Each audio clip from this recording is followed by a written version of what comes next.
बधाई हो महादेव। देवी पार्वती आपकी परीक्षा में सफल हुई। बधाई हो प्रभु, बहुत बहुत बधाई हो। सखा, अब आप उनकी प्रतीक्षा का अंत कर दें, उन्हें दर्शन दे दीजिए सखा। अभी केवल वो अपनी पहली परीक्षा में ही सफल हुई।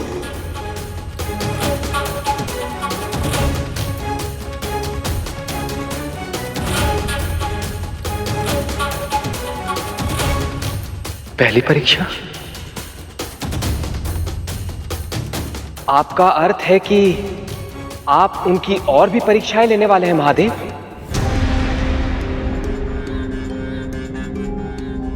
उनकी पहली परीक्षा के उपरांत मुझे यह ज्ञात हुआ कि इस अवतार में देवी सती पहले से भी अधिक निस्वार्थ और धैर्यवान हो गई है। मेरी अर्धांगिनी बनने के लिए इन सब गुणों का होना आवश्यक है।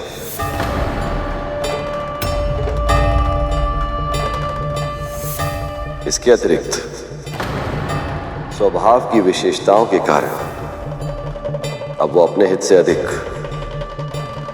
संपूर्ण सृष्टि के हित के बारे में सोचती हैं।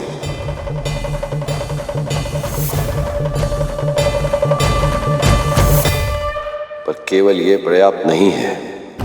अपने पिछले जन्म के कारण मुझे पाकर भी मुझे वो समझ नहीं पाई।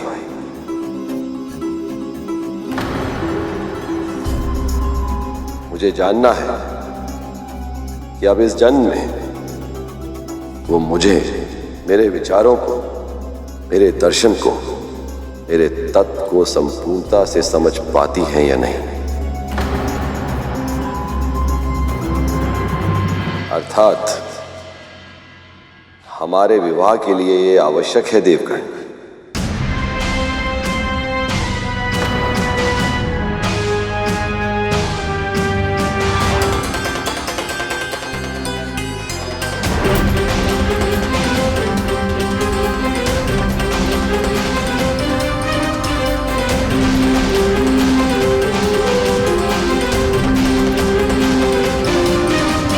फिर माँ, महादेव ने उनकी परीक्षा कब ली और कैसे? महादेव देवी पार्वती के त्याग को देखने के बाद समझ चुके थे कि देवी पार्वती दूसरी परीक्षा के लिए तैयार है, और दूसरी ओर तारकासुर के आतंक से वो अभिज्ञ नहीं थे। इसलिए शीघ्र ही दूसरी परीक्षा लेने के लिए उन्होंने फिर से अपना वेश बदला।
कल्याण।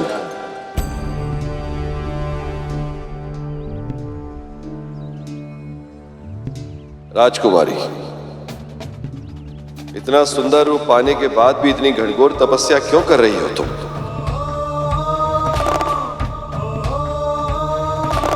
यह आयु साधना के कष्टों का अनुभव करने की नहीं है, बल्कि विवाह करके ग्रस्त जीवन का सुख भोगने की है। यह हमारी प्रिय सखी पार्वती है ऋषिवर। अपने प्रियतम महादेव शिव के साथ विवाह की इच्छा के कारण गहन तपस्या कर रही। शिव के साथ विवाह? उस औघड़ के साथ विवाह?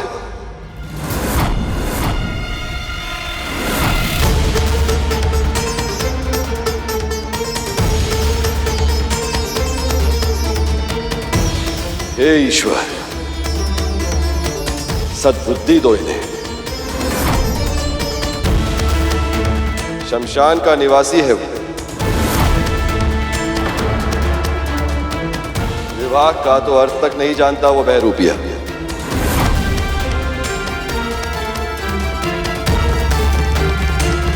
ऋषिवर, आपसे निवेदन है, कृपया करके ऐसे वचन ना कहें, हमारे सखी के हृदय को कष्ट पहुंचेगा। ऋषिवर, हमारी सखी शिवशंकर से असीमित प्रेम करती हैं और अपना संपूर्ण जीवन उन्हें प्राप्त करने के लिए उन पर समर्पित कर दिया है।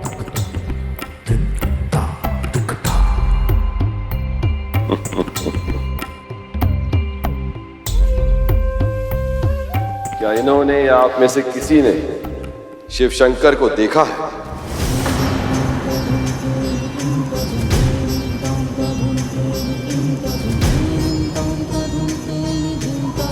नहीं तो? इसका अर्थ है कि आप नहीं जानते कि शिव से विवाह के बाद इनका जीवन कैसा होगा। तो आओ, चलो मेरे संग और स्वयं ही देख लो इन्होंने क्या चुना है अपने भविष्य के लिए।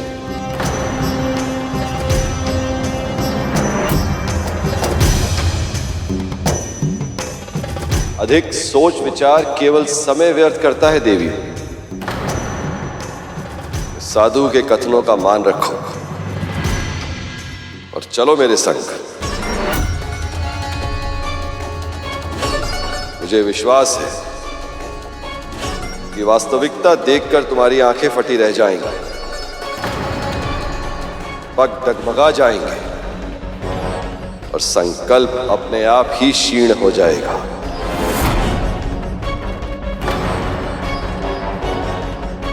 सत्य जानने का भय है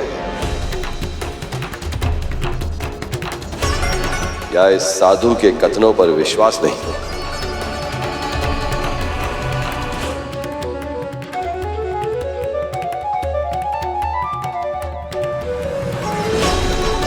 चलकर देख लेने में कोई बुराई नहीं है देवी। भला संसार में ऐसा क्या है जो महादेव के प्रति आपका प्रेम और संकल्प को कम कर सके?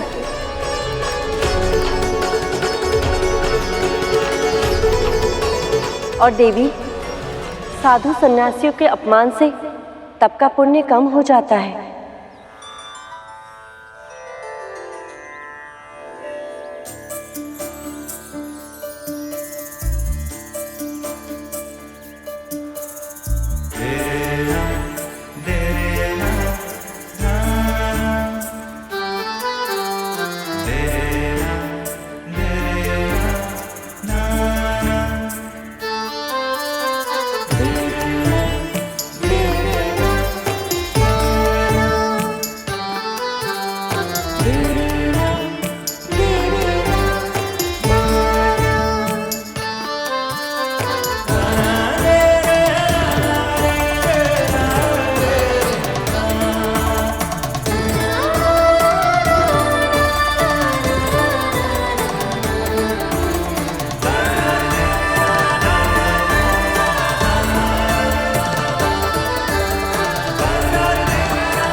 ये अब कहाँ लाए हैं ऋषिवर? यहाँ ना कोई वृक्ष है और ना ही कोई वनस्पति, और भीषण शीत भी है। शीघ्र हमें यहाँ से ले चलिए ऋषिवर, यहाँ एक क्षण भी रुकना असंभव लग रहा है।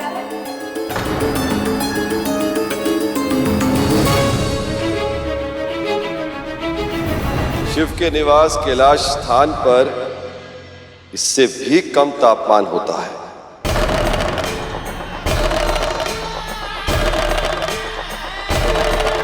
रह पाओगी तुम?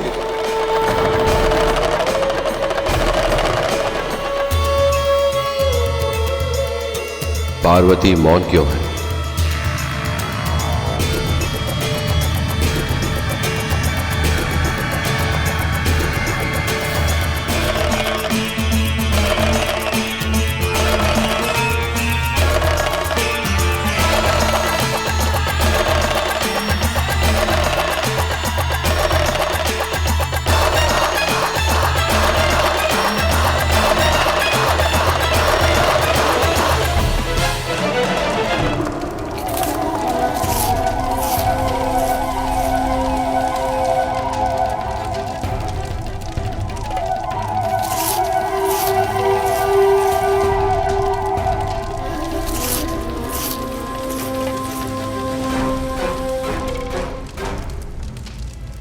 ये है इन अघोरियों का भोजन।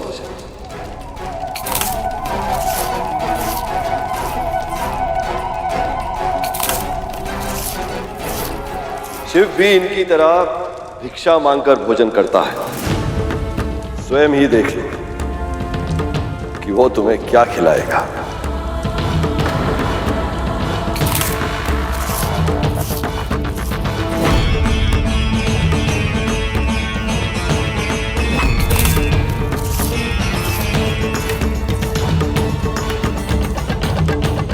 भिक्षा में मिले जीवन पर निर्वाह करना होगा तुम्हें।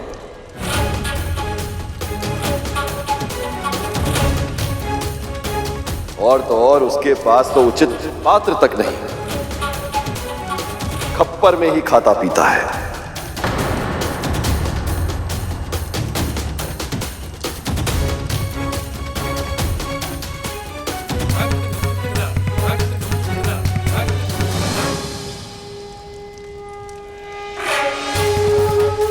विचार करो देवी, क्या तुम कपाल से बने खप्पर में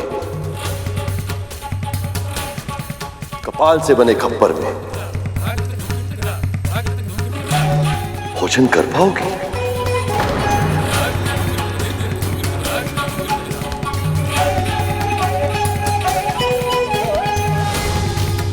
महादेव इस प्रकार देवी पार्वती की भावनाओं को क्यों ठेस पहुंचा रहे हैं?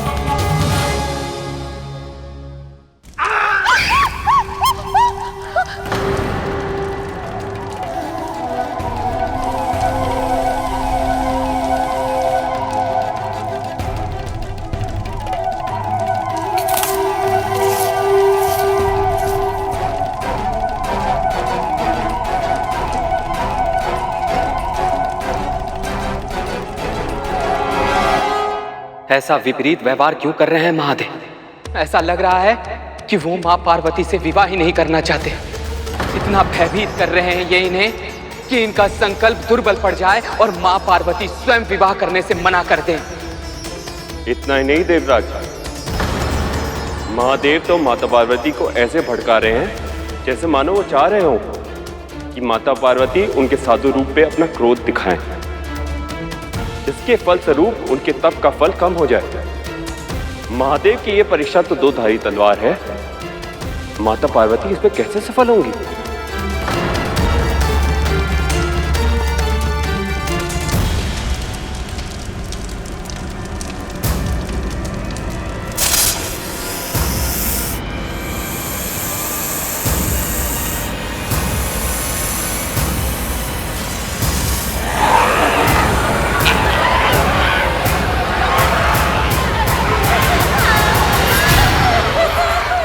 आप तपस्या करने निकली थी तो दो सखी तब भी आपके साथ थी, और उस शिव का तो कोई मित्र भी नहीं, ना साथ ना समाज, बस केवल सर्प, बिच्छू, भूत, प्रेत जैसे निशाचर ही उसके साथ रहते हैं।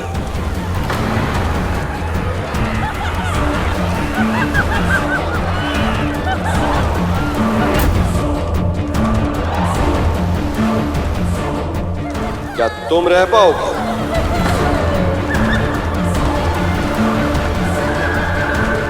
देवी, ऋषि की बातों में सत्य तो है।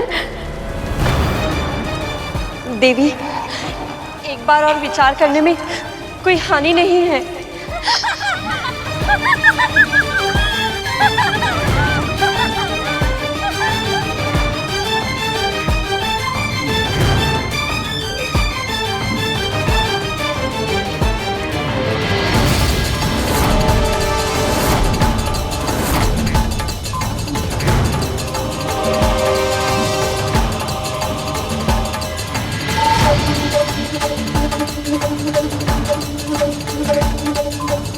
मैंने तो यहां तक सुना है कि पिछली पत्नी के साथ उनका प्रेम भाव कम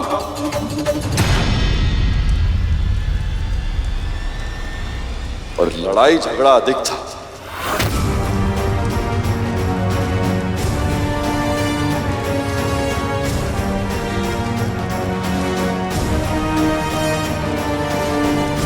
वो निसहाय निर्बल कन्या शिव की क्रूरता से बचने के लिए आत्मदाह करने के लिए विवश हो गई थी। मुझे तो ये सुनकर भी दया आती है।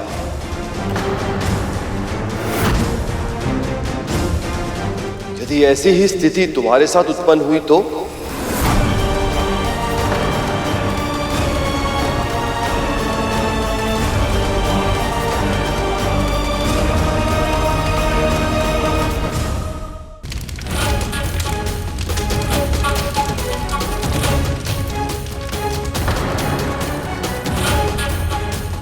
इसीलिए कह रहा हूं देवी, मेरी ओर देखिए और गंभीरता से विचार कर। मैं तुम्हें अच्छा भोजन दे सकता हूं, निवास के लिए उत्तम भवन दे सकता हूं, सुंदर वस्त्र एक से एक बढ़कर आभूषण दे सकता हूं। समाज में जो प्रतिष्ठा मिलेगी सो अलग।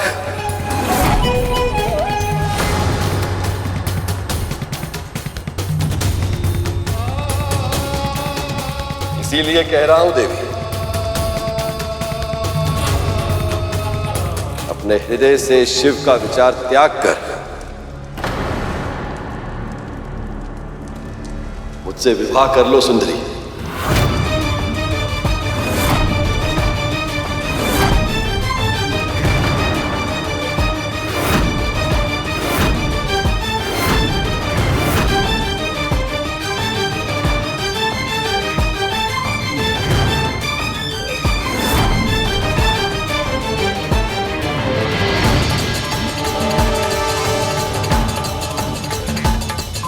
आप एक ऋषि हैं।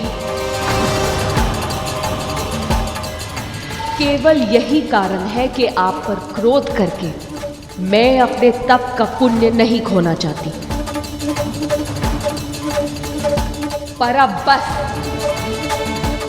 यदि आपने मेरे शिव के बारे में तनिक भी उल्टा सीधा कहा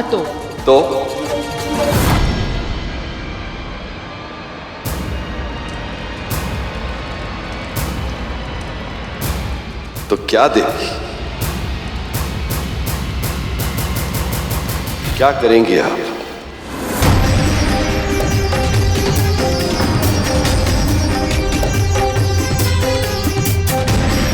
बहुत हो चुका आपका अनर्गल प्रलाप।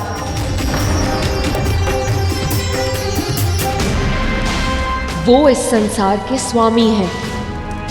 ये समस्त सृष्टि जिनमें लय होती है, उन आदि योगी शिव के बारे में बहुत दुर्वचन कह चुके आप। पर अब बस,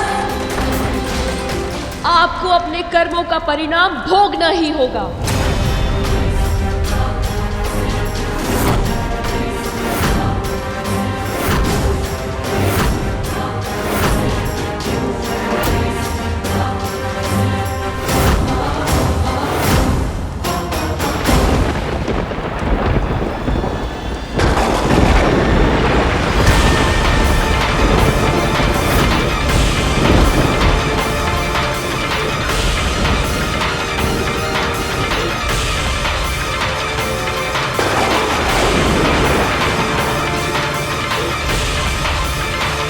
मैं महादेव की लीला समझ नहीं पा रहा हूँ। क्यों वो देवी को इतना क्रोध दिला रहे हैं कि वो उन्हें श्राप देने पर विवश हो गई।